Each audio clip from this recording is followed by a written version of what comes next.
Christmas is fast approaching, and I had a little incident a couple of days ago that was, well, quite frankly, it sort of rattled me. You see, my daughter is 4 years old, and I noticed that she was looking despondent. I mean, it frightened me. You know, when a 4-year-old child looks despondent, you sit up and take notice, right? So I went up to her and I asked her, you know, what's wrong? What's the matter? You know, and she looked at me with these big, beautiful eyes of hers.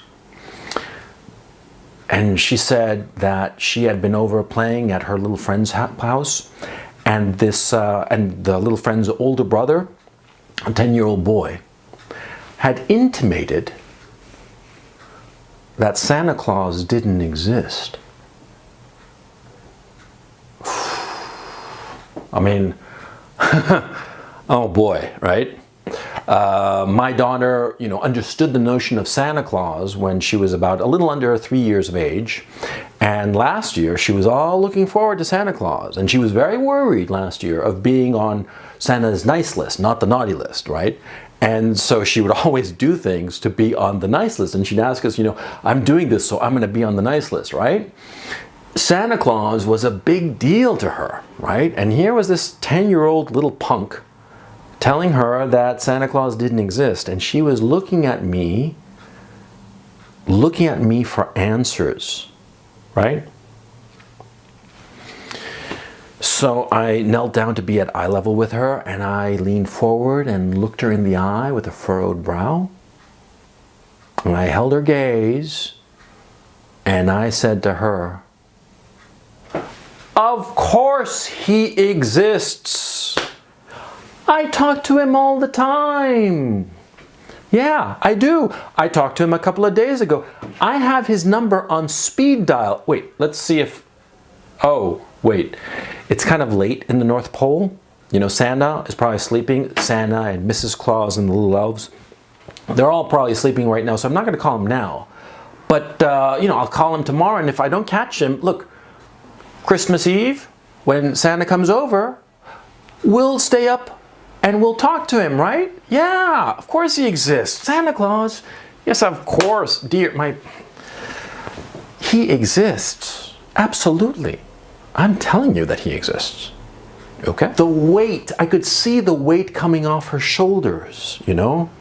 And from that despondent look, this big, bright sunrise of a smile burst out, and she ran off to play, and that was that. Emergency solved.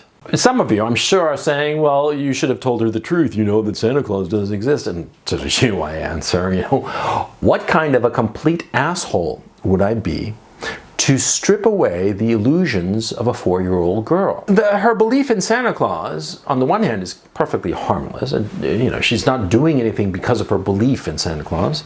And on the other hand, it actually does some good, because every year she looks forward to Christmas. Every year she's conscientious of staying on Santa's, you know, nice list and not on the naughty list, right? You know, it does a lot of good.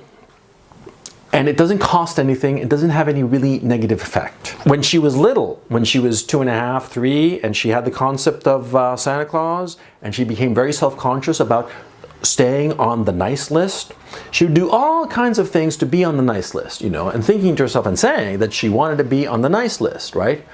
But those attitudes and actions and behaviors became just a natural part of who she is. And you could say that, you know, this is a mind control or some crap like that. That with the illusion of Santa Claus, we made her behave like a good little girl. But so what? You know, okay? At the end of the day, all that matters is, you know, she's helping around the house and she doesn't beat up her annoying little brother. Okay? That's the important thing, right? Right. Now, Santa Claus and God, I mean, they're two big white guys with big white beards up in the sky, both of them. I mean, they're practically twins. What kind of an asshole would you have to be to strip away somebody's belief in God? Especially, you know, if they're not that sophisticated, not so intelligent as you perhaps. You see, I myself am an atheist, right? I don't believe in God. I recognize that as a human being, my understanding of the universe is quite limited. But I do not believe that there is some large white man with a white beard up in the sky controlling everything. I don't know what created the universe, and I believe, quite frankly, that my limited human intelligence and the limited human capabilities of my species will never come to any definitive answer as to how the universe was created. It's one of those mysteries, and c'est la vie. But I don't believe in God, and yet I would never strip that belief away from anybody. Even if my religious upbringing had been damaging to me. It wasn't, by the way. I had a lackadaisical kind of Roman Catholic upbringing, and my family was not particularly religious. I was never religious myself, and I just, the idea of God was never like a big deal. And so today, as a grown man of 50, or nearly 50, I just don't believe in God, and that's that, right? But you see, I would never strip away that comfort from somebody else. I've met a lot of people who are religious, some of them deeply religious. And their religion and their belief in God gives them a sense of purpose, especially if perhaps their lives are not as happy as they wish they had been, especially if perhaps their life is filled with defeat and setbacks. What good would it be for me to strip away their belief? What kind of an asshole would I be? How lacking in compassion would I be to go up to somebody who is a believer and rub their nose in their ignorance and say, look how stupid you are. What a moron, what an idiot you are to believe in God, in this big white guy up in the sky. How stupid of you. What kind of an asshole would I be if I acted that way? And to what purpose? What would be the point of me acting this way towards somebody who holds a belief that is, for the most part, at least Christians and Jews, harmless? The belief in God, it doesn't harm anybody, and it gives a little bit of comfort to people whose lives are not so fortunate as my own. I've never understood atheists who go around belittling people who believe in God. I've never understood atheists because so many of the problems of their lives could be solved by religion, by going to church. I mean, I know so many atheists, young men who are self-consciously atheist, right? And they're very lonely.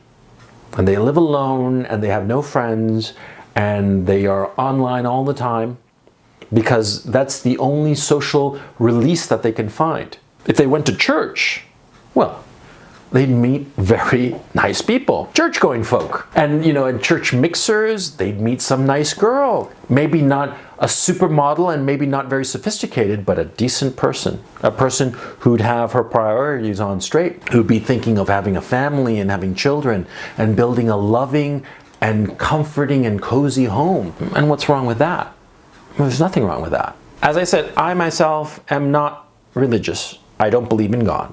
But I am extremely sympathetic towards those who are religious, who do believe in God. Because what they do, their belief, their religion, gives comfort. What's wrong with that? What's wrong with a little comfort? A little lie, perhaps, an untruth that fills their life with joy and meaning and purpose. Even very humble lives with very little to look forward to. What's wrong with that? There's nothing wrong with that.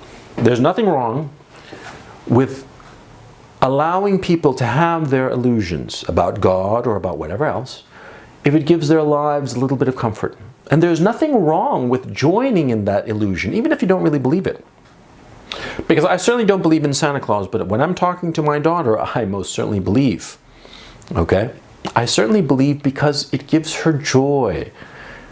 And for the time that I indulge in that illusion of Santa Claus, I myself feel joy. I feel that joy and that anticipation of the big white guy with a big white beard who'll come down from the sky in his reindeer, sled and leave presents.